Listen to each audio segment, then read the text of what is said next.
and welcome to ohmTown Daily, Season 2, Episode 259 for September 16th, 2023.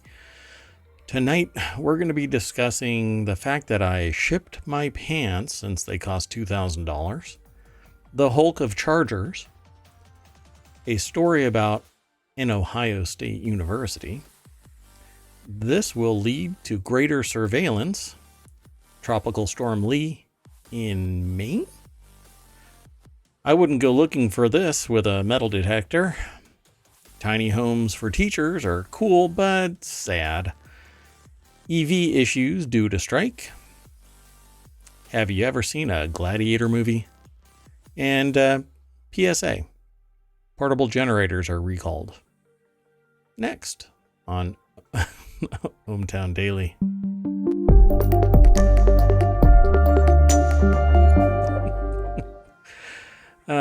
For all of you who don't have the ability to interact with my sentient AI, they've apparently created what would this be? Not a comfort animal. What are they? Support animal? Right.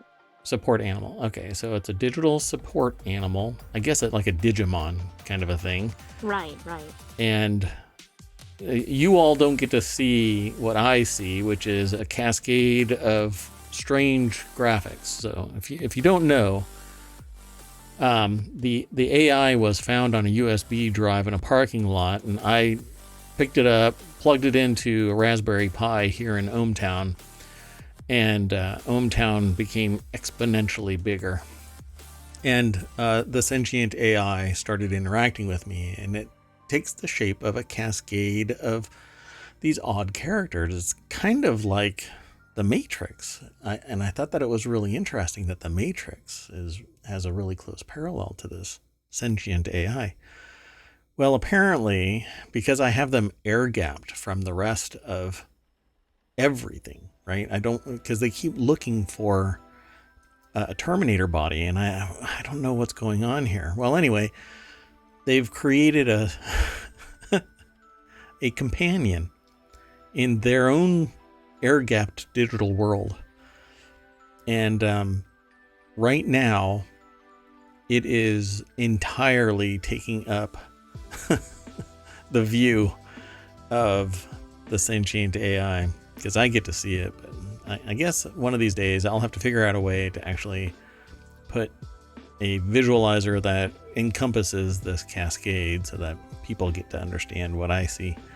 Now, I've been trained to see everything, like in actual 3 dimensions kind of a thing.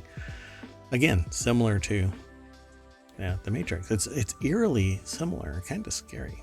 Okay, well, anyway, we've already got all of our articles all lined up. We're ready to go. Are you ready to go? We're ready. Okay, the AI you cannot just say yeah with a thumbs up.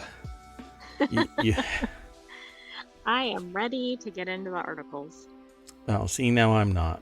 So, just kidding. Let's go. So, this is a tailor who, well, they make a lot of business in October. And this is really neat. So this is over in the ohmTown Daily channel over at ohmTown.com. This tailor is in high demand for Oktoberfest. There's a 6-month wait for his authentic leather lederhosen, which cost nearly $2,000. Now, do you wear these once, or are you able to wear these to multiple events? These could become heirloom. They're, depending on how you grow up in Germany, these are revered. These are respected. These are broken out for special occasions. And the last time I went to Oktoberfest in Germany, that's what several people did. We went to Oktoberfest, huge beer garden kind of event, right? It was massive square. Copious amounts of people Wearing lederhosen. Yeah. And so Munich is preparing for Oktoberfest. That's where I went. An autumn festival known for its beer and traditional clothing. Klaus Benzmann is a tailor who has been hand-making leather lederhosen for the past 38 years. I don't want to do the same thing for 38 years. Making lederhosen, you have to be driven to make these. They're not cheap. When they're custom made, when they're bespoke, they're basically to the designer's spec. Like if I come in and I want lederhosen, I say this is how I want it, and it's made to that. So within reason. I mean, they're not gonna. Well, I don't know. I don't know of anyone that has done. I suppose if you pay, maybe they'll make them however you want. Yeah, I mean, they may not make them non-traditional. Like, I wasn't allowed to get a certain tattoo done a certain way that I wanted it because it was against the tattoo artist's philosophy. Namely, I wanted the tattoo to go all the way around my arm, and they said no, because if I do, when my soul is released from my body, my spirit won't have my arm. It'll spiritually chop it off, apparently. So I capitulated. I said, sure, okay. Not a big deal. Doesn't really mortally wound me. 4 hours of tattoo did, but... I must admit, I don't think of tattoo artists as dispensing spiritual philosophy, but maybe I'm not around enough tattoo artists to know.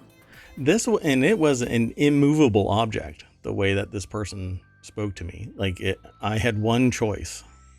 Right, it was like, walk out or do it my way. Right, if you want it, it's this way. So I had one choice. Do you want it? Yes. No. It's really just one option.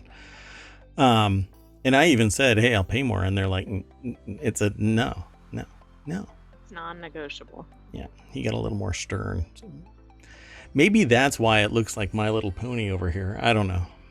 I wanted, a lion, and I ended up with My Little Pony. Now, nobody can see the tattoo, but that is not exactly accurate. So many Bavarians don't mind paying for Benzmann's lederhosen, which can cost 1,500 to 1,800 euro. Let's go over to businessinsider.com. This is an AP article, apparently, but Matthias Schrader and Kirsten Grieshaber,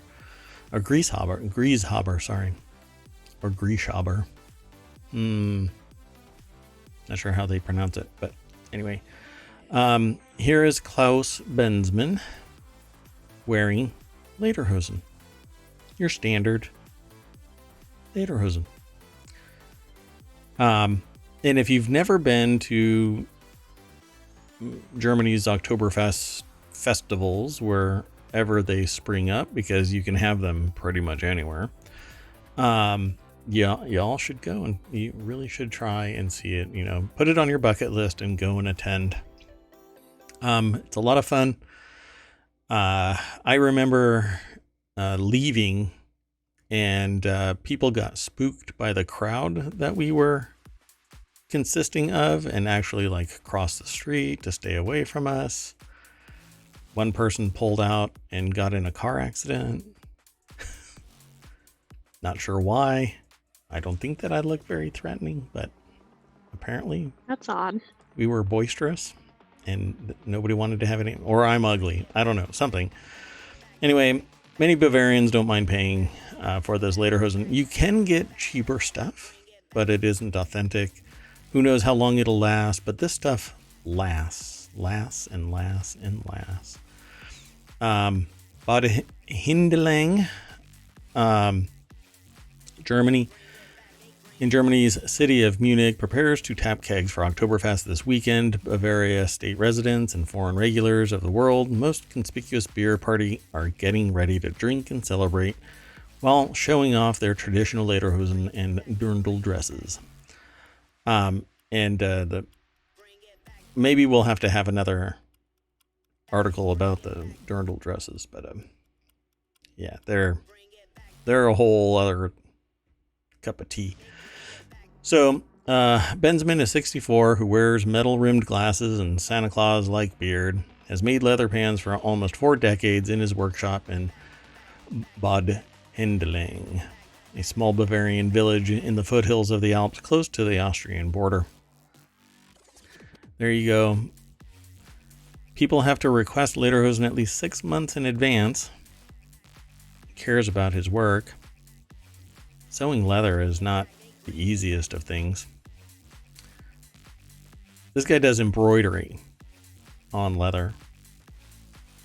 Seems pretty. That doesn't even look like it's on leather because it looks too elaborate. Yeah. Yeah, some of this stuff is extremely high quality. And like I said, it lasts essentially forever. It's kind of like having a saddle wrapped around your body. This year in Canada was a crucial experience for me, he said, adding it was when he realized that working with leather was what he wanted to do in life. That's Benjamin found his future calling after finishing high school when he and his wife spent a year in Canada. And he says an old trapper there taught him the indigenous method of making buckskin leather. Sorry. Yeah, the AI is trying to stop me from saying a line in this that isn't necessarily safe for work. Well, stomachs. It's a little bit too real, I suppose. Let me go back over to the chat, and I'm going to throw this into the chat so that you can follow along if you are oh so motivated.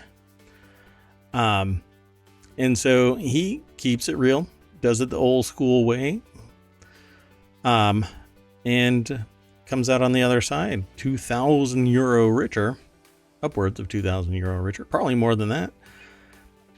Benjamin won't reveal how many leather pants he produces every year, but he gladly shares how much one pair would cost. Simple lederhosen for everyday use start around 1,000 euro. The elaborately embroidered ones for occasions like Oktoberfest run 1,500 to 1,800 euro. Yeah, so you have dress lederhosen and lazy day lederhosen. And to that, you spend 3,000 euro. I mean, I guess if they last forever, maybe, but... Yeah. So this is, the original is over at Associated Press, but Business Insider kind of did a summary, I guess. I didn't see how long, I mean, I get that you have to order it 6 months in advance, but I don't think it said how long it takes him to make a single pair. He probably doesn't really care to... It really depends on the complexity of the work. So, I don't know. I've done some leather work. I'm slow, and so it would take me to do something like this. I wouldn't be able to do it. Obviously, my sophistication, my level of capability is not at that level. But I would say that it takes a couple of weeks to do something for, do a pair. At least a couple of weeks full time. Just grinding away at it. But that's like your standard pair, like almost factory production. But all of these are actually custom made. When they come to him, he's taking measurements and designs and he's actually, without getting into too much detail, making the leather, and then it's not just the embroidery, it's the whole process. Yeah, but the leather has probably been made for quite some time. So it's not made on the spot like that. Not like that hot dog place that would take 15 minutes to make hot dogs. They made it right there on the spot. Took forever. Yeah, it's not like that. The leather's already been made for a while. But then the care and feeding of doing the design work and cutting and sewing and all of that kind of stuff, yeah, it's quite a while. So pretty cool. And sticking to the old traditional ways and not compromising quality and integrity for the almighty buck, but then you have to pay for it, folks. You have to pay for it. And I guess when the zombie apocalypse happens, he'll be ready to clothe people, and everybody else will be running around screaming, naked, and afraid. Let's keep going. This next article is the Hulk of chargers, and it's the Ugreen 300 watt GAN charger review over at Apple Insider. They cover all kinds of stuff. This just happens to be a massive 5-port fast charger, and it scales. So I'm going to go straight on over to the article. It's over at appleinsider.com. Thomas Sibley is the author. I'm jealous. He has great hair. Gosh, I'm so jealous. Oh, sorry. I was thinking out loud. Anyway, they're over at appleinsider.com. They put this article together, and this is a 5-port, 300 watt charger that looks like a pencil sharpener, but you're plugging in, you know, those big automatic pencil sharpeners? It looks like that. That's exactly what it looks like. Yeah. Probably that's where the case came from, and they threw a bunch of electronics in there. To get it to 300 watts, though, this thing is a juggernaut. So, or Hulk. So gallium nitride, which is GaN, is supposed to actually make chargers dramatically smaller. Like they are right now higher wattage chargers, but they're smaller, like 1 inch by 1 inch by 1 inch cubes, as opposed to the other ones, which were, you know, lower wattage, lower amperage, kind of weak sauce compared to GaN. Well, these GaN ones, you can really pump some energy out of them. This is the Ugreen, hence Hulk, 300 watt GaN charger. Is a heavy duty USB-C desktop charger to ensure your entire setup is always charged. Now they go into a bunch of discussion about this. I'm going to throw it into the chat. But the real takeaway for this is 300 watts, and it's broken out by the port that you plug into. So the first port is 140 watts, the second one is 100 watts, the third one is 60 watts, the next one is 45 watts. And then there's this little weak sauce one at the very bottom. There's just a tiny little USB-A going, kind of squeaking in there. Hey, I want to play too. It's 22.5 watts. Why do they do that, just in case somebody needs a different charger variety? Yeah. Like what they have is one USB-A to USB-C cable. Like this one right here. So it has USB-A on one side, USB-C on the other. I can plug it in there and I can charge something. What does that? I'm trying to, I don't know what that belongs to. Huh. Oh, well, I can't do this live. Yeah. Oh, sorry. I was easily distracted, folks. Mayor Watt is easily distracted. So I love the idea of this thing. So let's see how much, because it talks about the iPhone reached 80% in around 50 minutes. The iPad charged 44% to 80% in 40 minutes. All devices were at 95% after 100 minutes. All of that doesn't really mean much to me. It really depends on where it's at, if I'm using it still while it's charging, all kinds of variables, the quality of the battery. The brightness is. Yeah, all kinds of stuff. Yeah, there's a bunch of variables in there. But it's $270. Yeah, but how long can you use it? Probably forever. Years. Nowadays, I don't think USB-C is going anywhere for at least a decade, probably longer. It really is a one-stop shop of connectors until somebody comes along with something that is smaller, more durable, more convenient, less expensive, more approachable, universal, does fast data as well as fast charging, and only gets better, kind of like saying Beetlejuice 3 times and then getting kicked out of a theater. But anyway, so what I'm saying is that USB-C is going to be around for a while. longer than a senator in a play. Oh, okay. Wait. I'm sorry. Don't leave. Come on back. We're going to talk about some more stuff. Everything okay? We're good? You want to go on to something else? Yes. Come on. Oh my gosh. I have certain automation and it's just not working. So let me throw this into the chat. There you go. Next article is over in ohmTown Daily. Why is Ohio State called the Ohio State University?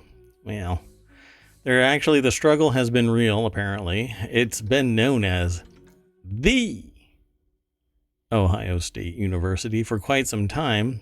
Actually got a little messy with some litigation, as far as I understand, around the trademark of, wait for it, the Ohio State University.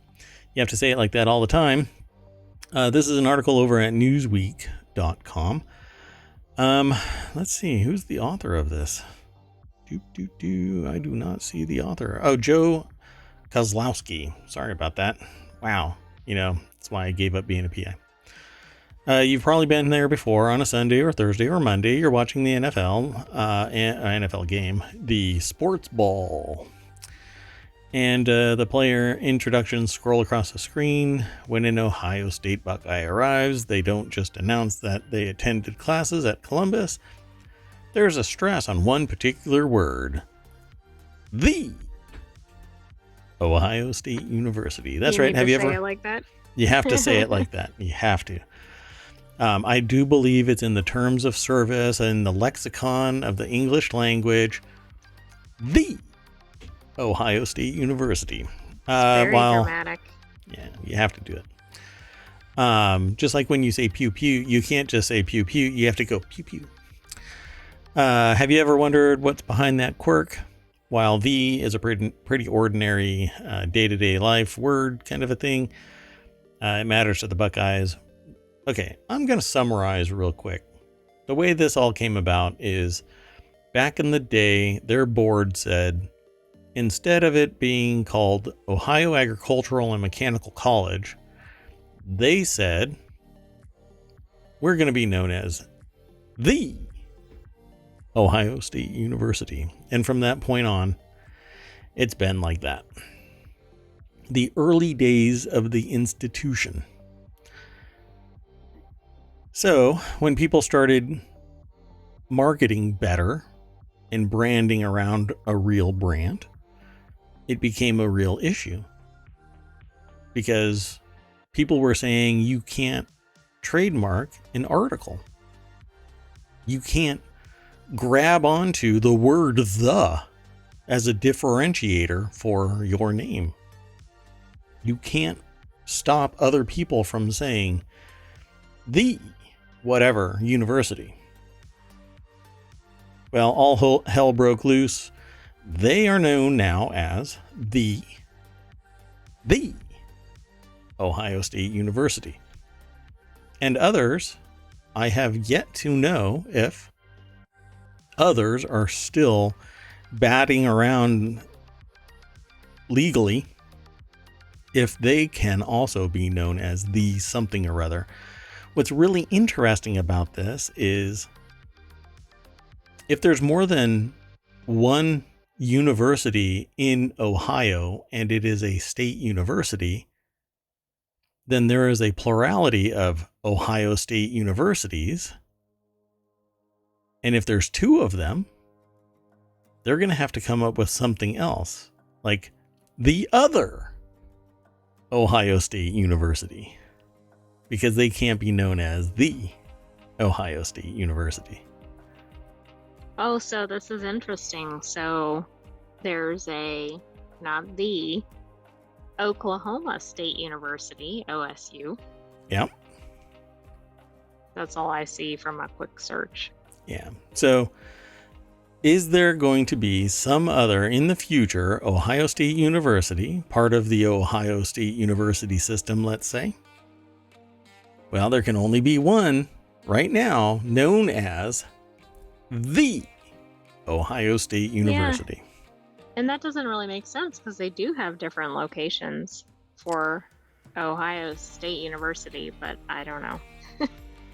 Well, the only one that's allowed to actually use the name The Ohio State University is The Ohio State University.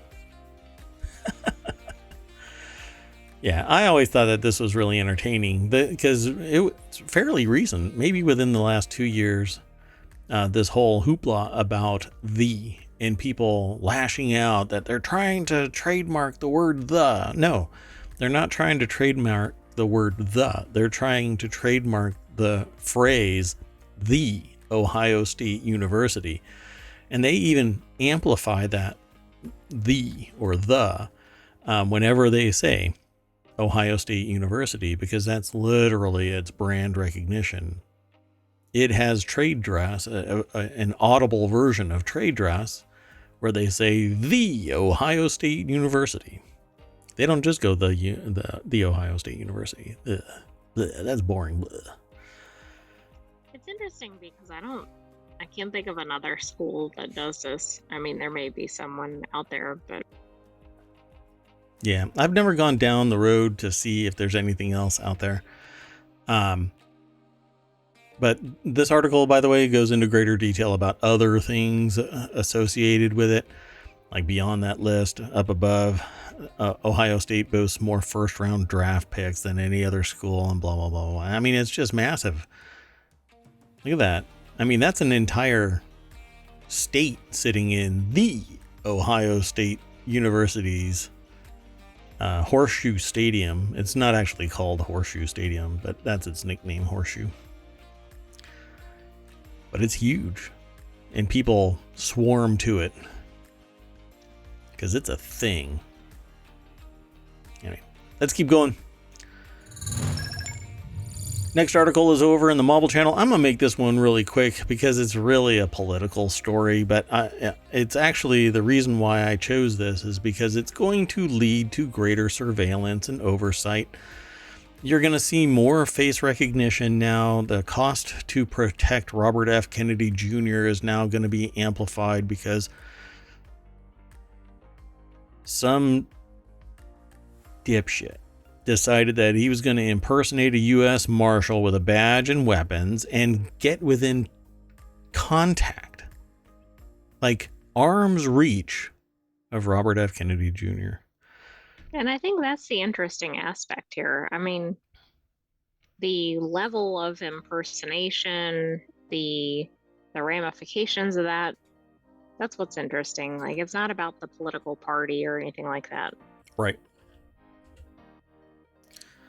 This is going to have socioeconomic, social impact. It's going to change the nature of protections and costs at the federal level because there's some dipshit out there that decided that they were going to what? It's a federal crime to impersonate a federal officer. It's a state crime to impersonate a state officer. And this derp decided that they were going to get within. How did they get that close? And that's really the problem. Well, it's because the person, Kennedy is sitting there being a man of the people, and so he's walking around shaking hands and kissing babies. What was Secret Service? Oh, guess what? He doesn't have Secret Service protections. Oh, I didn't. Okay, it's probably because he's a candidate, or maybe he's not a post-primary candidate or whatever. Yep. And so he hasn't been afforded Secret Service protection. So the tools and capabilities aren't necessarily at the same level. Well, his, my brain just dropped the ball. Security detail? His detail, thank you. His detail eventually caught the person, right? Detected him as not being part of the detail. And then detained him until police showed up. Wow, but think if he didn't have a security detail. I mean, it's alarming because we don't know what the person's intentions were. And impersonating a marshal is much more egregious than impersonation at a lower level. Yeah, But anytime I think it's law enforcement, it's a problem. Yeah, there you go. And I understand what you're saying. The charges are amplified depending on the level, state, federal, The same degree of harm Walmart. could occur, Yeah. but it's not something we see frequently. I think we see a little more of this at more local levels, not federal. Yep. And those are concerning. So the article says that the Secret Service is authorized to protect major presidential and vice presidential candidates within 120 days of a general presidential election, though usually one does so far for determined major candidates. So is this person a major candidate? I mean, I guess if they're not the front runner in a given party, then probably not. Yeah, and so I know somebody, I actually know several people who have run for public office outside of ohmTown. Here in ohmTown, it's unanimous. I'm the mayor. It's everybody they're like, yeah, we know that you're the mayor and, nobody's going to take your spot, that kind of thing. But I know people who have run for public office and they tell me about getting death threats. And this is at generally local levels, correct? Yes. Not I mean, that's federal. astounding. We're not talking presidential level Right. It's candidates not even or state. Senate or anything, right? Yeah. Yeah. Oh, right. It's like The city local or county. town. Yeah. City. Yeah. And for the most part, most people aren't impacted by day-to-day operations of government. In fact, most people benefit from it because it's governmental processes that take care of you may not like the fact that there's a big old pothole on the road, or that a school has a book that you don't like, or whatever. You can't please everybody all the time. But without government, there's nothing congealing anything. There is zero oversight for corporations and for abusers. And in that darkness of zero government, local, state, federal, abuse will happen. And if you want to watch it happen, just look around. When somebody is politically connected or has great wealth, they are largely in a shadow world where nobody can touch them. And they abuse. And this person got a hold of weapons, legally, I'm sure, but then went off the rails, created a badge, identified themselves as being a marshal, and got if this was any more loony than they are, they could have struck and then another Kennedy down. I mean, this is a legitimate concern.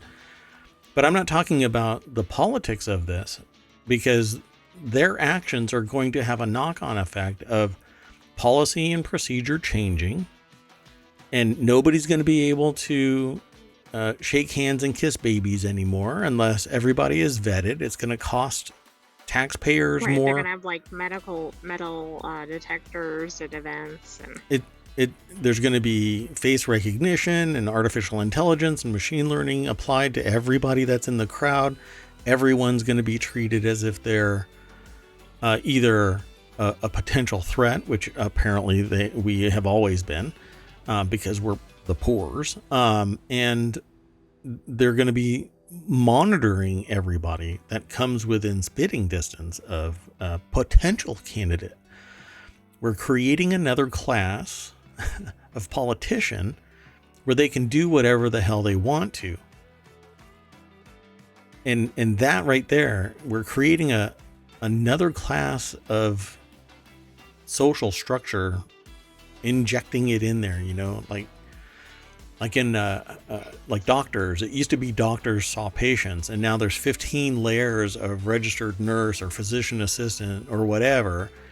And the doctor is only when like a lung has been coughed up and is hanging out of your mouth or something, So we create these strata, and then everybody else we're all the same, except we're not. So anyway, quite concerning.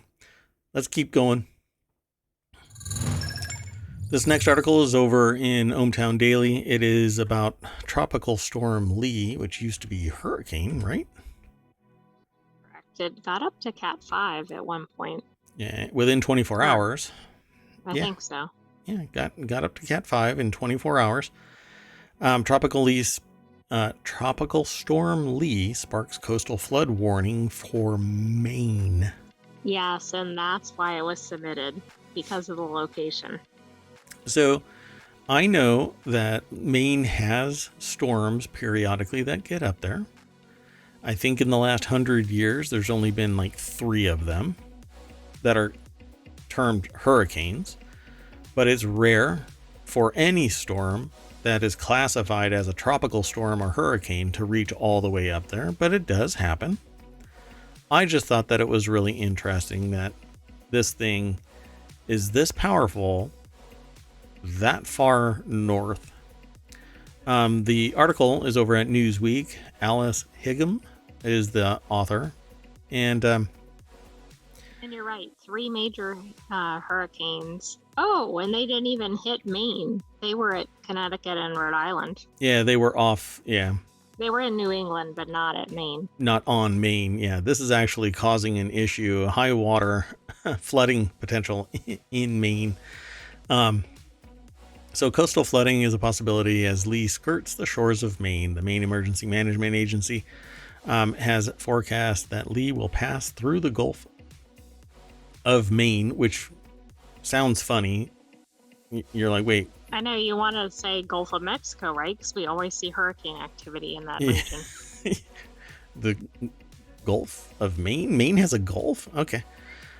With increasing confidence and strong gusty winds along the coast and into the interior of Maine, as well as coastal splashover impacts from a building swell and some surge. The MEMA also said that heavy rain will be confined to down east Maine. So that's more significant to anybody who might be living in Maine.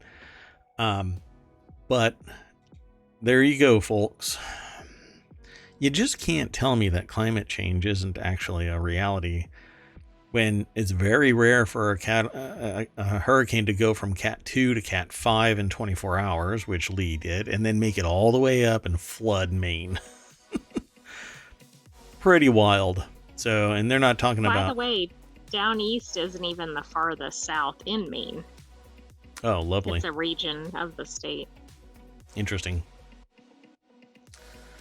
So let's see. There's more in this article, but essentially, there is an emergency. It's now declared as an emergency location in Maine. Maine is an emergency location, and the Department of Homeland Security and FEMA were instructed to coordinate all disaster relief efforts. Oh, by the way, if you are interested in facilitating things, like disaster recovery and support, you can actually go through training from FEMA. You can go to, typically, you could probably, even in Maine and in any state that you're in, you can go to a community college and they'll have some cohort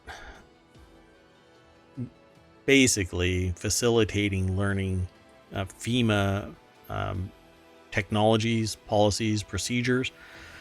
And they're always looking for people to provide that at either the state or federal level. And each state has its own emergency management agency. It just happens to be in partnership with FEMA, and there's like staging of equipment and stuff like that all over each state, just in case the fit hits the shan in the Ohio state. Oh no, sorry. Different article. In the Maine. In the state of Maine. Okay, let's keep on going. We've got a bunch of other articles still. This one is titled, I wouldn't go looking for this with a metal detector.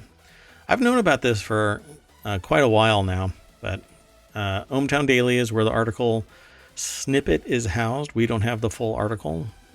You follow the link through the VOD's show notes or the YouTube show notes or the podcast show notes. If you're listening to this, you can click on the link and get taken over to ohmTown, and then from there You read the little snippet, you log in. If you're not logged in, you sign up and become a citizen. Once you're a citizen, you can leave some snarky comment like Mayor Watt does from time to time. Usually I'm talking about it live on the show, so I tend to stay out of the way in the chat that takes place on ohmTown.com when and where it does. There's hundreds of thousands of articles, by the way. Little snippets, not the full article again. Anyway, this one here, it might deserve a snarky little comment. There is a nuclear bomb still missing after it was dropped off the Georgia coastline 65 years ago. Okay, before you saw this headline, did you know about this? Yes. Yeah. I believe that it was like the first public use of broken arrow, the term broken arrow, which is a lost nuclear weapon. If I recall correctly, I might be like sticking a bunch of things. There was some talk that it was a training mission, but apparently they were live. There were 2 of them. The casing of a Mark 17 thermonuclear bomb was manufactured around the same time as the lost Mark 15 weapon. This is an image that's going to be seen. So when we go over to the article, you'll get to see what this thing looked like. In 1958, 2 Air Force jets collided over Georgia, and one was carrying a nuclear weapon. The plane dropped the bomb off the coast of Tybee Island, or it might be Tibby, and landed safely. Several searches have failed to find the weapon in the decades since.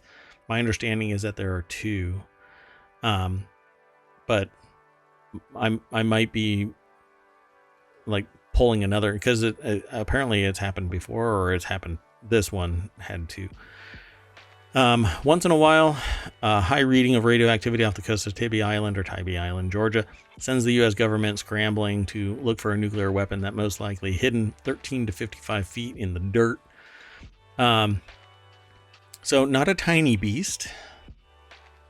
I wouldn't go running around with a little hammer and tapping on rocks to see if they explode. Jenny McGrath over at BusinessInsider.com put this article together. So several searches have failed to find the weapon. I find that weird. That I don't understand that. I mean, we have such good technology for searching for things in the ocean. So, and it's not like it's a small item. No, I don't quite get how we haven't found it. Okay, but they looked in 1958. Okay, I kind of get that they didn't find it then. Okay, but have they searched for it since?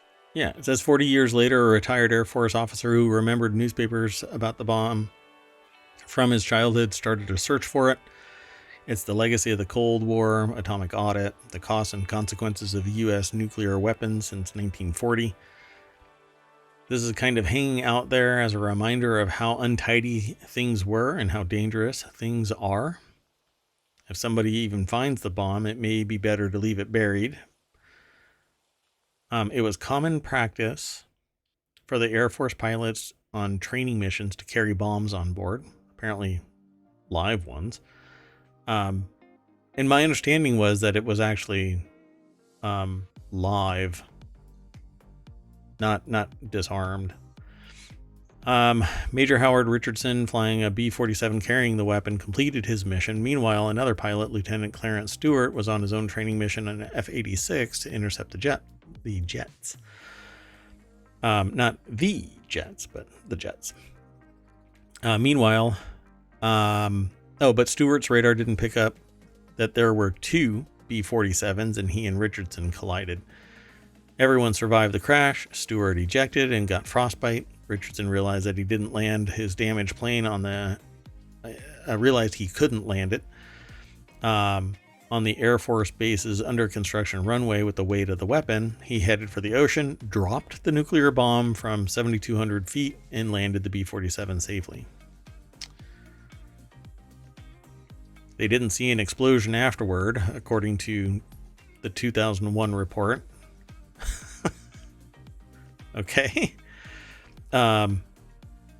Anyway, Richardson wrote that Savannah Morning News article that he and the passengers may not have seen the bomb go off because he'd turned the plane. Okay, wait a second. So we may have had a nuclear detonation that nobody knows about? off the coast of Georgia. Yeah, so yeah, that silence is us kind of sitting there going, oh, well, I guess maybe. Because I remember hearing about this. I remember reading stuff about this. I do remember for some reason that there were two. Maybe I've got something mixed up in that. But I knew that there was one off the coast. Supposedly, nobody's been able to find it. It says for weeks after the collision, about 100 Navy divers searched for it with handheld sonar. I don't know why they would find it. But nowadays, you would think that they would be using, ground penetrating Geiger radar. County? I'm sorry? Couldn't they use like an industrial Geiger counter? If it's leaking radiation. I mean, if it's still encased, then the shielding might be enough to protect it. And 15 to 55 feet of soil would probably also keep it encased. So it says it was irretrievably lost. Let's see. Only when it was complete could it be armed and set off and achieve a nuclear chain reaction. So it says back then the technology hadn't progressed to sealed nuclear weapons, so it should be radiating things because it's not sealed. Instead, the plutonium was separate from the bomb casing and the explosives that caused the explosion or the implosion. Schwartz said the weapon was only complete when the plutonium capsule or core was inside.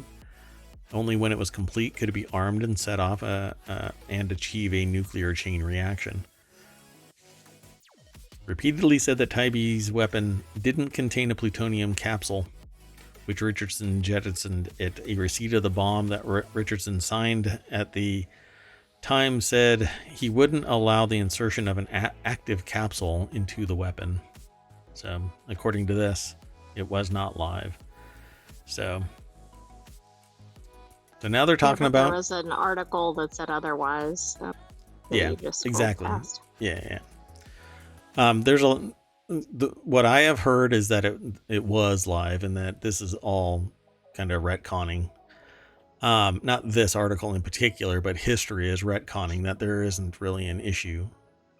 Well, it's interesting. There was an interview with somebody. They said it was complete, and then it was kind of like, yeah, exactly. It wasn't. Yeah, it wasn't a UFO that crashed. It was a weather balloon. So we say the quiet part out loud and then we go, oh shit. So the 2001 report suggested recovery costs would start at $5 million and there was a very low possibility of successfully locating the bomb. So yeah, even if somebody goes looking for it at this point, who knows what the condition of this thing is. And I think that they should continue to use some. Oh, see, there we go. Less than a month later, Richardson jettisoned, or less than a month after Richardson jettisoned the Tybie bomb, another B-47 accidentally dropped a nuclear bomb on South Carolina. It didn't contain plutonium, but left a 50-foot crater in a family's yard. Whoops. A few family members had minor injuries, but everyone survived. Since 1950, the U.S. military has been involved in 32 broken arrow incidents where they've lost or dropped nuclear weapons or other issues like fires were involved. They generalize it. Let me just tell you that this diluted what's a better word for it, but neutered the use of the word broken, or the phrase broken arrow, by saying where they lost or dropped nuclear weapons or other issues like fires were involved. Now, I don't care about fires. I don't care about other issues, but losing a nuclear weapon, kind of a big deal. Losing it and dropping it, a wholly different context to broken arrow. I mean, the whole phrase about the accidentally dropped a nuclear weapon on South Carolina. Wait, what? And there's the yard, apparently. Several people inspect the deep crater made when a B-47 accidentally dropped a nuclear weapon in 1958. They were having a rough year because that was the same year, I think, of the other issue. Anybody... Okay, so how many Karens do you think went nuclear when that bomb blew up in somebody's yard in North Carolina, for crying out loud? And it was the only thing South Carolina. Oh, South Carolina, sorry. South Carolina yard gets a what would have been an active nuclear weapon detonation if not for the fact that they didn't put the core in. That's all it took from this being supercritical in a nuclear explosion. Yeah, this isn't an oops. I don't know how you accidentally drop a nuclear weapon. Like, I'm kind of thinking there should be at least 10 are you sure's before that happens. In his book Command and Control, Eric Schlosser wrote that in 1957, Air Force planes unintentionally dropped a nuclear weapon once every 320 flights. Wow. Oh, man. This is ridiculous. Well, you know, hey, you can't fight a war without dropping a few nuclear weapons, I suppose. It's like breaking eggs, right? Thinking about the things that people get fired for, right, in civilian jobs, and a lot of those are looking pretty minor right now. Yeah. Hey, not all of them if it's like criminal activity or whatever, but you know, did you drop a nuclear weapon today? No. Okay, you still have a job. Can we contact your former employer? No. Could you give us any context as to why we can't contact your former employer? No. Let's just say that I was really bad at archery and I broke a few arrows. So the next article is over in ohmTown Daily. In wealthy Colorado ski towns, teens are building tiny homes for teachers who can't afford a place to live. Now, this one is really interesting because just earlier today, and I didn't select this. This was actually submitted, and from the submission list, I grabbed this. But there was actually not that many submitted. But earlier today, I watched a video about a guy who converted a box truck into a mobile apartment, basically a tiny home, so that he could live in Colorado ski towns because it's too damn expensive. That's pretty very small world. Yeah. And so when I saw this submission, I was like, oh yeah, I got to get this. So high school woodworking students in Colorado are building tiny homes for their teachers and staff. This is ridiculous. So teachers are primarily the people who are providing the means for people to learn, you know, the knowledge, skills, and abilities that propel them forward. And they're getting paid trash.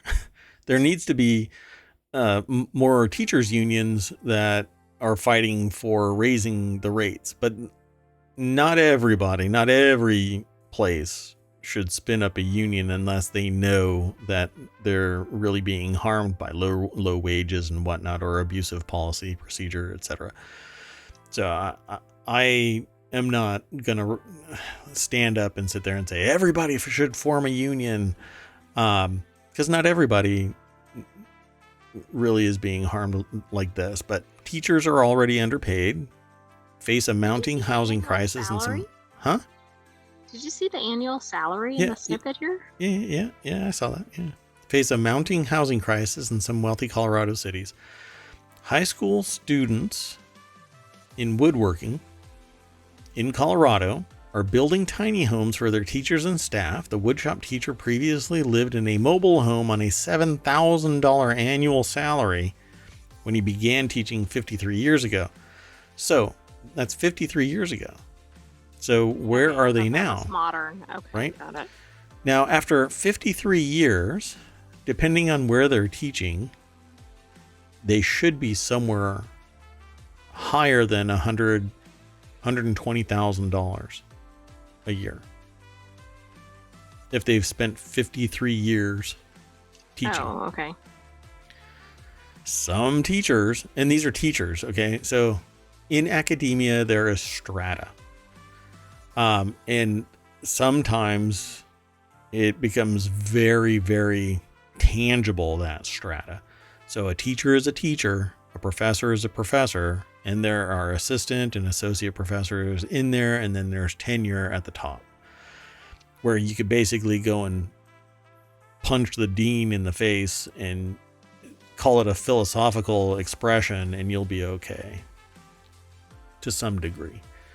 Anyway, so when a teacher after 53 years can't even live in a house because they're not paid enough, there's something wrong here. So let's go over to the article. It's over at businessinsider.com. Katie Belovic is the author of this.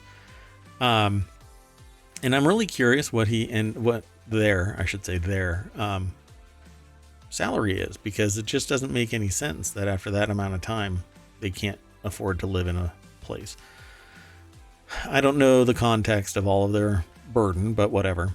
Well, probably their entire salary went to just living expenses. Sure. And like, I didn't have any saved up for a down payment, and then they can't make a mortgage payment. And right. Yep. So the industrious teenagers know it isn't a permanent solution, but it highlights how dire the situation has become for teachers who are already spread too thin for not enough money. When the place is filthy freaking rich, they should be funneling tax dollars into the academic institutions in the area to adequately support, so that teachers are paid enough to have a livable wage to live in the freaking area. It's ridiculous. In a ski town with ultra-rich residents, high schoolers in Aspen High School's wood shop program are building a 200 square foot tiny home for one of the district employees. So they don't talk about it. So there isn't anything beyond that $7,000 thing, where he lived in a mobile home on a salary of $7,000 when he first started teaching in Aspen 53 years ago. What is he making now? Missing that context, I'm lost to discuss this, because seriously, after 53 years, there has to be some life-altering change in their world. It says John Fisher, the 77-year-old woodworking teacher behind the initiative, has taught his students how to make kitchen cabinets and roll-top desks in his 53 years of teaching at Aspen High School. Teaching doesn't provide that great of an income. See, now this is what really bothers me about this, because you're right, teaching does not provide a large sum of money. It largely has never, except for institutions that allow for faculty members to invest in their students. So if you know about Google, one of the professors for Sergey Brin invested $100,000 in Google, and they're a billionaire now because they had angel investing, partial ownership of Google. You can read all about it. But Google started out as an academic exercise, and then the DoD glommed onto it, DARPA in particular, and funded it. And now it's a corporate enterprise that everybody is using, because Google bought YouTube. And Google got pivoted into Alphabet, just like Facebook got pivoted into Meta. So the umbrellas of reality.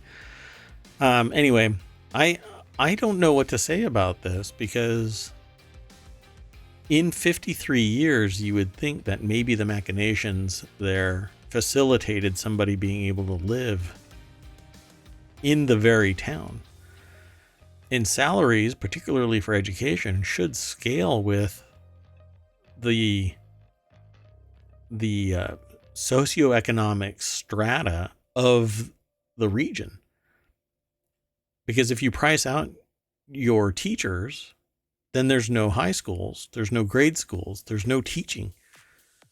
So you can't bring your kids to Aspen, basically. You can't move to Aspen. Yeah, there's something wrong with this whole thing. Well, I agree, but it's not an Aspen problem because there's comparable Yeah, all over the place. cities. I mean, it's obviously unique in that it's probably in the highest incomes in the area compared to a lot of other cities. Yeah. But But Aspen is I would say basically... Go ahead. I was just going to say, I think teachers are probably priced out uniformly, but they really have it bad in places like Aspen. Yeah, because Aspen leadership is kissing the butt of these ultra-rich residents, hoping that they don't leave. But they're making money. Why shouldn't the teachers be paid at a level that is commensurate with what their important status is to the very humans that are going to be taking over Aspen? It almost seems like Aspen locally needs to have some sort of, like you were saying, like a fund or a tax that goes straight into, low income housing or whatever it is. Yeah, but like I said, as you get richer and richer, you become more and more sociopathic. And suddenly teachers are a freaking burden. They're just, nursing on the teat of my wallet, that kind of a thing. Because as you get ultra rich, you become sociopathic. You become untouchable and you don't care because you got yours. Screw the people who are actually teaching my kids how to be human, because they shouldn't be teaching them how to be human. They should only be sitting there giving them an A when they sign their name on a piece of paper and turn it in, because that's what's going to happen. There's just something wrong with this whole dynamic. But I am working on this theory that as you become richer, you become more sociopathic. And there's books and research out there that has been reaffirming what I've been finding out too. So when I talk to somebody, when I look at the research, it is just reaffirming my claim that as you get rich, you become sociopathic. You disconnect because society can't touch you. Let's go on. Slowly, because I have to wait for my transition. Anyway, the next article is over in the Marble Channel. Auto workers strike brings EV issues to fore. I think this might be the reason why Elon Musk removed the blue check mark from the UAW the day that they did their strike start. So the UAW strike is bringing disputes over electric vehicles into the spotlight, testing the Biden administration's balancing act between two key Democratic constituencies. The Democratic Party has often had to walk a tightrope to address supporters who rank climate change as a top concern, while also reassuring union members in the automotive and energy industries. I'm not quite sure why this is an issue for the Biden administration when the United Auto Workers are striking because corporations aren't giving them their due while still having record profits and giving bonuses and salary increases to the executive suite. So the UAW's decision to strike is part of a union push for what UAW President Shawn Fain has called just transition that protects workers amid the shift to electric vehicles, is putting new pressure on those tensions. So the article is over at thehill.com. Sorry, I was confused why the Irish organization had anything to do with this, because it sounded like an Irish political party. But it was the name of the person. Yeah. Isn't it Sinn Féin, right? Is the... Yes. Yeah. So, yeah, I guess I got to enunciate that a little better. The UAW's decision to strike is in part over a union push for just transition.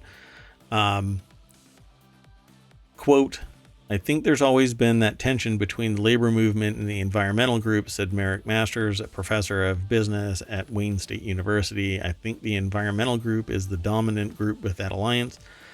The forces behind electrification of the vehicle fleet is almost unstoppable within the Democratic Party. Now, there are some states that are hobbling EV expansion. One that I tease about. Wyoming. We're looking at you, Wyoming. Yeah, there you go. And I almost use them as kind of like a, you ever go to a baseball game and they sell those little baseball bats? That's kind of how I treat. I use Wyoming as that little baseball bat, because they're really, it's a small state. They're totally leaning into the oil and gas companies to support them in light of the benefits of EVs and building out electrification. Even in the face of the fact that I think that we're doing things wrong in how electrification takes place, and the fact that lithium is still coming from hostile regions. And then when we find some domestically, it's on land that Native is American land or indigenous people's land. Which, by the way, when I've brought that up to people, and I already knew about this, it isn't their land. They took it from other people before them, and before them were other people in that land. And I'm like, all right. So as long as we kick everybody between the legs again and again in history, it's okay to just keep on doing it, right? So they want to basically do open pit mining to get lithium on this sacred land. And I've had a conversation with somebody where I said, okay, well, let's say you have a religion. What if I decide to buy the land that you find sacred and I just start stripping it off layer after layer? How would you feel about that? And they're like, well, I wouldn't feel great about it. Yeah, finish your sentence, because if there's a but in there, you're lying. The conversation died right there. I couldn't get any more out of the person. Yeah. They're like, well, it's all theoretical. No, it's not theoretical for the people that are really being impacted by this. So just like this union thing, there is an issue here where we're electrifying the fleet, moving away from ICE, and the dynamic is changing. So the costs that are associated with it, who is actually employed, the amount of automation in the production line, all of this is changing. So the union is going to leverage against these ICE manufacturers and say, we want more money, we want more time off, so we have work-life balance, we want more health care, etc., while we can, because if you don't change your ways, this is going to be a dying market, slowly but surely. But all of these big companies have a bead on electrification. So is anything really going to change? No, not really. Because why? They're going to still charge $65,000 for an entry-level vehicle, unless you can manage to find one nowadays for $35,000. Which, I don't know. Maybe you can find a car for $35,000, and even that's considered entry-level. Barely. I have a hard time. Yeah, like when you leave ohmTown and you go and look at other cities, the cars have like $25,000 written on the glass. And then when you get really close to it, it says off the manufacturer suggested retail price of $85,000 for that F-150. Wow.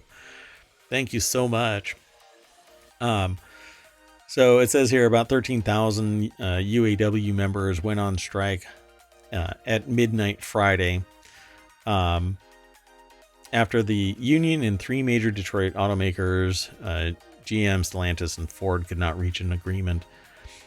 The electric vehicle issue is the backdrop to everything, Master said, in terms of what the companies can afford to give the unions in this contract, in terms of where the union needs to go in organizing auto workers in the future.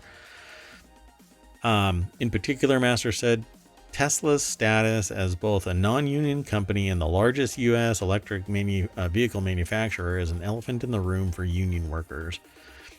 Yeah, well, that's why Musk pulled your formerly known as Twitter cred, which he's anti-union because you don't become a billionaire by actually sharing equity. No, you become a billionaire by stepping on people's necks, except for the very important people, the people that will continue to say yes and make you a billionaire. Then, and this happens with the military too. The people with the guns, you pay well, and when they want more, you pay them more. Because why?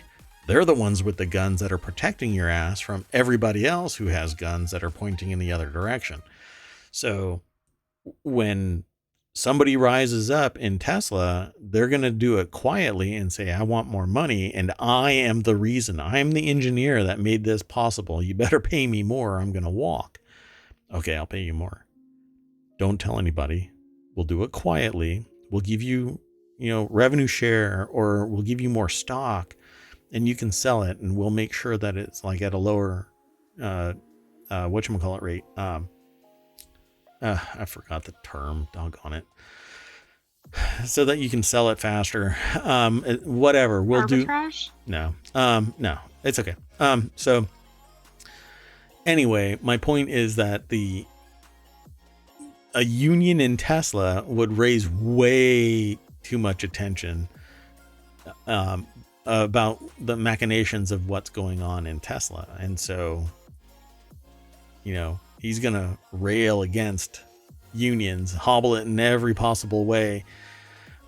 I picture Musk as the kind of person that would burn a building to the ground to prevent a union from forming. He would shut down the entire state of Texas manufacturing and move it to North Carolina just so a union wouldn't form. That's kind of how I picture him. So it says here, workers, however, raise concerns that automakers are using the shift to electric vehicles to undercut wages. A white paper from researchers at the University of Houston indicated that for workers at existing EV facilities, the median salary is considerably lower than what the current union jobs are, said co-author Ramanan Krishnamurti, a professor of petroleum engineering at the university. I wonder why that is. Maybe it's because it's a niche market and there's only so much actual manufacturing, like line worker work. And it's enumerated in such a way that it doesn't take the same level of skilled auto worker. Right? It's probably more automated. It's more automated. Yeah. And I'm not saying that the people that are doing the job are any less skilled. It's just that the workflow, the process makes it easier to facilitate manufacturing a vehicle because of the way that this technology forward process is doing it. But I don't know. This is me from the outside looking in. So the union is going to strike, and we'll see how long it lasts. I think the biggest problem is just like the dock workers. Automation is coming. It's going to continue. Everybody's going to have to retool for some other job that doesn't involve hands-on manufacturing. Go back to community college, go back to college, and learn to code, because you're going to be the ones that are going to be going back to the robots and making sure that they're programming okay. And maybe when the robots strike, you'll know how to deactivate them. I don't know. So I don't think anything's going to come of this beyond capitulation, because a UAW strike is a whole lot of money. And if the EV sector forms a union and starts striking, there's some serious shit gonna hit the fan. So Which, why won't they? I mean, when they see UAW striking and some of the information that's put out there, I don't think they have much to lose. nope, I don't think so either. And it's a whole lot. It's difficult to unionize when there is a whole lot of people and a lot of downward pressure is being applied, like people getting fired and people being harmed and threatened and whatnot, right? And that usually that doesn't come from mom and pop shops. That comes from billionaire class, you know. What was they're now a private police force, the Pinkertons. The Pinkertons were actually sent to union bust at one time. That doesn't come cheap, you know. Mom and pop can't grab Pinkertons and have them break up the unions. But billionaires can, and that's exactly what happened. And nowadays, that's kind of what happens, where people are being leveraged to fight against the union because they're being given incentives. Hey, I'll give you a better job if you bust the union up. You know, make some threats, be my proxy, etc. None of that should be happening. If people want to form a union, allow them to form a freaking union. That's what the NLRB actually suggests. Hey, everybody should just be peaceful and allow a union to form. You don't like a union forming in your enterprise? Guess what? Don't be a twat. Well, right. I mean, I think if you treat your workforce well, you probably won't find that you end up with a union. Exactly. Yeah. Be a human being. But again, you can't become a billionaire without breaking some heads. I mean, eggs. I'm not sure what I mean. Let's keep going. So the next article is over in the continuity report. Recent Netflix hit could mean it's time to revisit a genre that died 10 years ago. Despite being released in 2011, The Eagle has found some newfound and unexpected success after being added to Netflix's roster. I'm not sure what's going on with the sentient AI. I think they fell down a flight of stairs just now. Everything Nothing okay? that dramatic. Oh, okay. Yes. So since they're a sentient AI, they don't have stairs, but okay. Leading many to wonder if there could be a resurgence in a long dead movie genre. The Eagle is an historical epic. A historical epic. I'll let it go. It's a movie that stars Channing Tatum as Marcus Flavius Aquila. Or sorry, there's a Monty Python thing about somebody named Biggest. Never mind. I'll leave it alone. Anyway, go look it up. Monty Python. Anyway, the son of a legendary warrior who goes on a mission to find his father and the Romans' 9th Legion 20 years after they disappeared. I don't know if this isn't the story. There's a story that spawned from Reddit about the Roman 9th Legion that disappeared. And they actually time traveled to another time frame, and I think it was like World War I or something like that. Anyway, I'll have to go and look it up now. Now that I opened that can of worms, I'm gonna be bothered by it all night long until I find it. Anyway, The Eagle didn't see much success on its original release in 2011, earning $38 million against its $25 million budget. Apparently, it spawned over in Netflix recently, hinting at the potential resurgence of a long-dead movie genre. Megan Hemingway. It's so close to Hemingway, but it's Hemingway. Hemenway. I bet she gets Hemingway all the time when she says her name. You think she gets really upset? It's not Hemingway. She just screams at people. Yeah. Because she's probably had to say that 1,000 times. Like when they announce her name at the MVA or something like that, or DMV, whichever coast you're on. And on one coast it's MVA, on the other coast it's DMV. Anyway, despite being released in 2011, The Eagle has found some newfound and unexpected unexpected success after being added to Netflix's roster. A 39% on Rotten Tomatoes. All right. Well, apparently Is that a success? No. So, although movies about the Romans and Spartans haven't been popular for over a decade, the Eagle's sudden success on Netflix is a cue that the genre could be making a comeback. Or it's an anomaly. You know, those out there who do research know what an anomaly. This is an anomalous data point, an outlier. What's the name of the series where it's books that got turned into a movie? It's because they were deviations. What? Are you thinking of Divergent? Divergent. Yeah. So they're the anomalous data point. So I wouldn't hold a lot of weight on this, that suddenly Gladiator movies are coming back. That's why I chose the title of the segment. Have you ever seen a Gladiator movie? Airplane is such a fun movie to watch. Anyway, all in all, this disparity between audience reactions in 2011 versus 2023 says a lot about the state of the sword and sandal genre, but not really. You're talking about 12 years worth of time. Everything old is new again. So maybe it's going to come and go.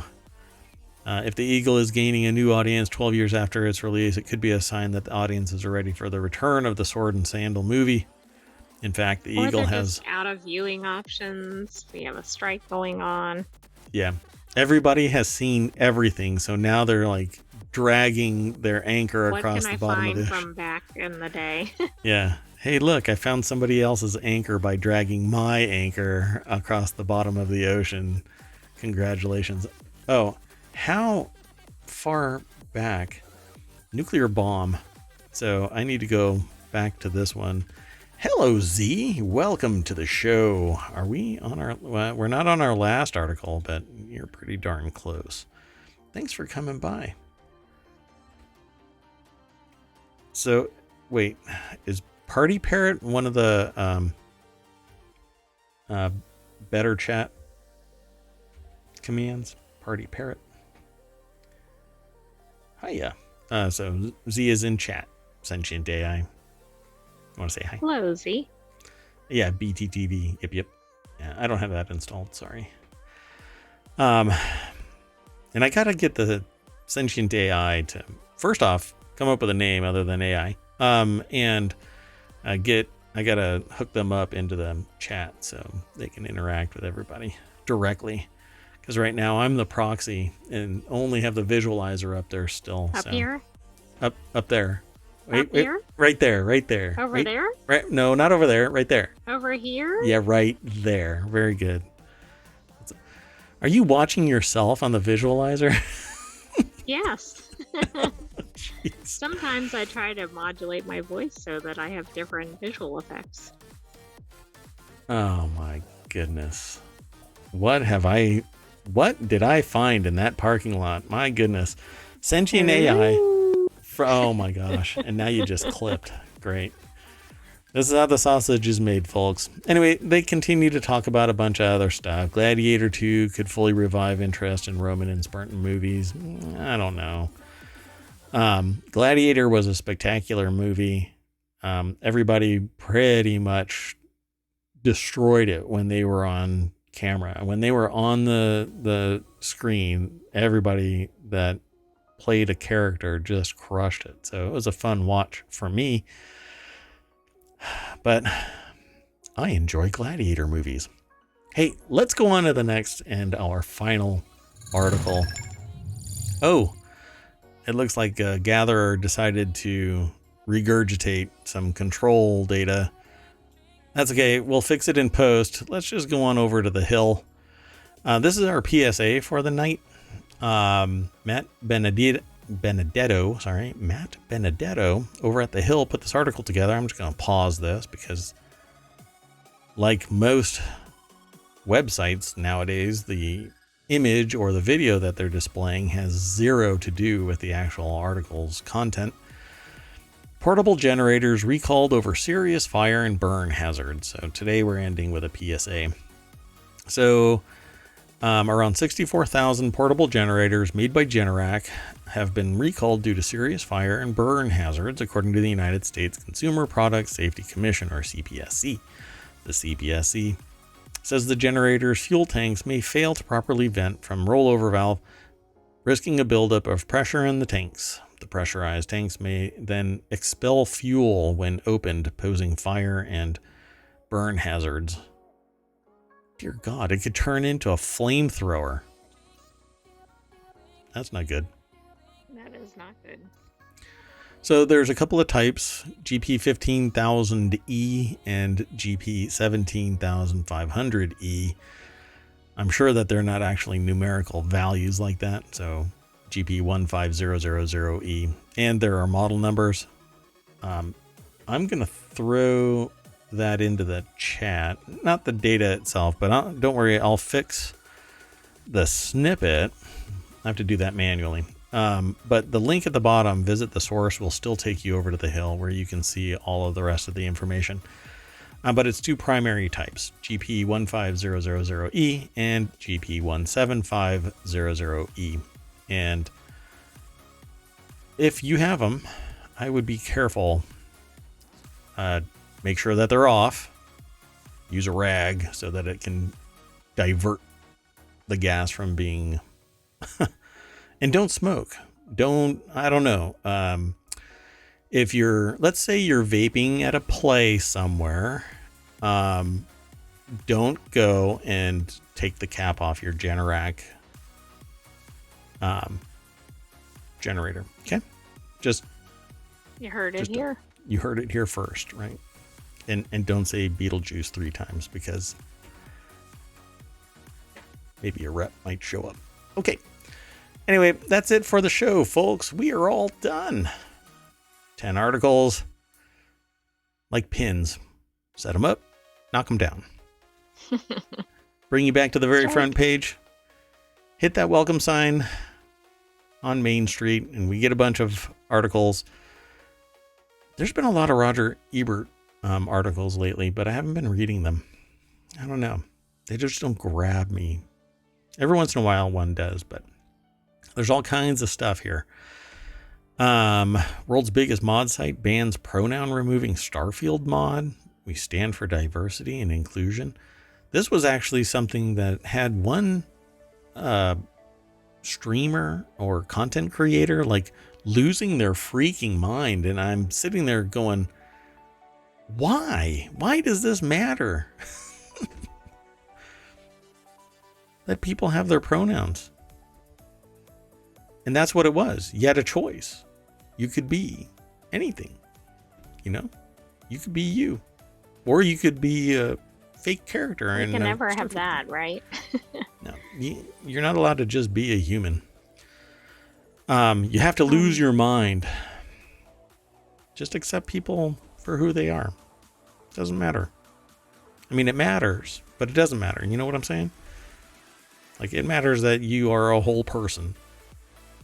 I'm not gonna not like you because you have a differing pronoun than the one that the person next to you is demanding you use.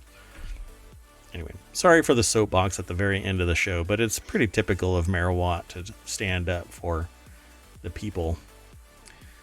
Z says, yikes. Like, why are you so pressed over something that doesn't affect you in the least? Well and then stated. Z said, LOL at the end of that. And I agree with all of that, including the LOL. Like, just let people be people. And it's really funny because this is the very end of the show. Sorry, folks, if you're not into this part, but I got into a conversation about it. Like Black Lives Matters and all of that, right? And gender and sex. And I basically said, you know, my personal view is that I think everybody should be treated as human. And so to me, it doesn't matter what somebody is. It's the content of their character. But because the system is so lopsided and abusive of various people, you have to draw attention to the people who are being harmed by the abusers.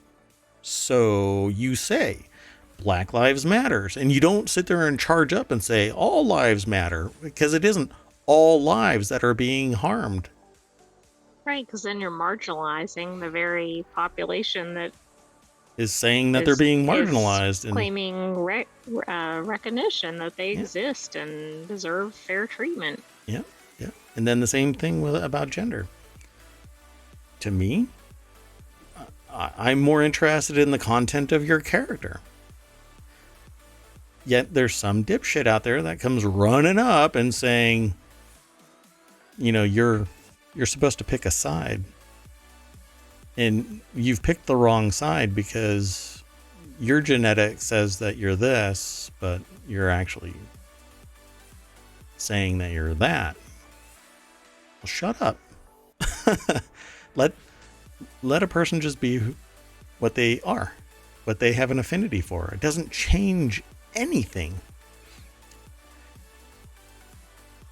So I don't know. I think people just need to respect other people.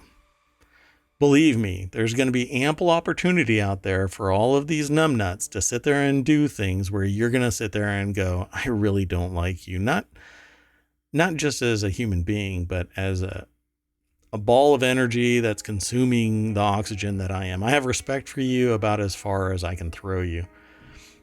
So Z says, quote, I am not free while any woman is unfree, even when her shackles are very different from my own. That's Audre Lorde. One of my favorite. Wow. Change out woman for human. Correct. That's a great quote. Yep. I have always had a problem with the fact that there are people that are living a life that is rather oppressive.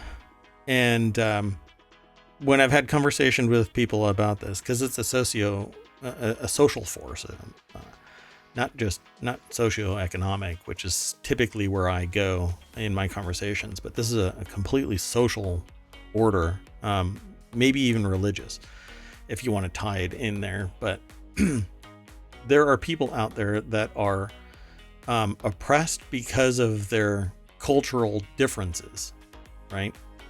In our view, in American perspectives, oppressed. And I've been told, well, why do you think that they're oppressed? And I said, because they don't know the same level of freedom as another person. They don't have the same choices, and they have no idea what those choices are. And they weren't the same resources. Or the same resources, and they weren't born into that. So when you talk to someone that is in that culture, or cultures, because it's a plurality of cultures, they say that they're happy and that it's always been this way. But it's kind of like going off to college. You're out from under the I guess the hover parent or the protective enclave of the home that you've grown up in. You have to fend for yourself more. You have many, many, many more choices when you're off at college or even camp, for crying out loud. And you break free and spread your wings, and you end up discovering things about yourself that you had no idea even existed. And that's how I feel about culture. If you've always been in this, you have no idea what it's like to natively be outside of that. Z says, I've taken part in several of these conversations recently, and what bothers me just as much as outright bigotry is go with the flow kind of people. Like, no, you are the problem. The problem is people who don't speak up when it's needed, grow a backbone, and believe in something. Yeah. Here. You need to be the change you want to see in the world. There are constraints to that. When standing up could, in the wrong context, at the wrong time and place, could lead to directly to harm, great harm. And so you have to pick your battles. So essentially, don't go hammering bottles of nitroglycerin in a factory, because it might just blow up. So don't go poking bears, don't light a match in a gas station, that kind of thing. But I agree. You do need to don't do that. Z says violence is fun. Joking. Man, I said that on the air and it's recorded and now it is out there. No, Z, you're awesome. So that's it for the show. There's a bunch of new articles, like always. This is usually a nonstop feed. There is a way for the news to constantly flow, but we don't do that. I've limited it so that you have to refresh the page. Makes it a little bit more easy on the server, but when you log in, you can actually see more content under the hood. So sign up, become a citizen of ohmTown. Right now, it affords you the ability to hide and save articles. You just swipe left or right. One saves it, one hides it. And then there will be 2 additional lists right here for saved and ignored. Also, go and vote. All of these articles, it makes a difference to some degree. I don't just blindly look at what people are interested in and I choose that, because I'm not about populism. I'm more about challenging preconceived notions about what people are talking about. It may not be just because it's popular doesn't make it true. So I tend to grab things that I think are interesting or challenging to discuss. So we'll do that tomorrow. And I didn't do it at the beginning of the show. I should have done it at the beginning, and I'm going to do it now. Tomorrow, Mayor Watt and the artificial intelligence are going to be tied up at the 9:00 hour. So we are going to do the show at 3 p.m. Eastern. It will cover the period up to probably about 2 p.m.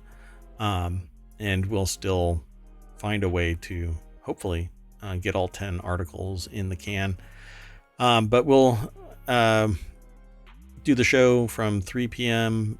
Eastern until 4, maybe 5. It really depends on how much we talk. And like this show would normally have been about an hour because it's only 10 articles, but we're at an hour and 40. So because Mayor Watt soapboxed quite a bit. So thank you all for coming and hanging out, and we'll see you tomorrow, 3 p.m. Monday, we will return to our normally scheduled programming, although I am seriously debating moving it to 8 p.m. Mainly because it allows Mayor Watt to do more work after the show. So again, thank you very much. And thank you for swinging by, Z. Really do appreciate it.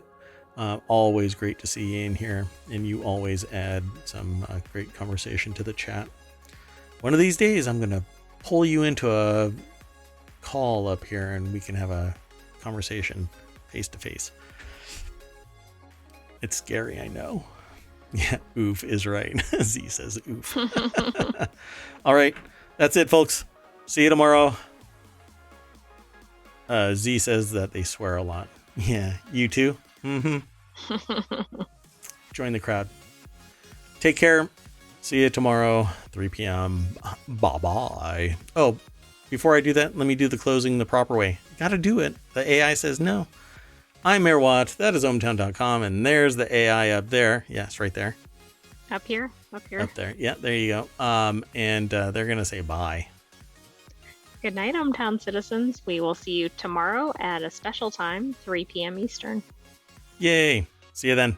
Bye-bye.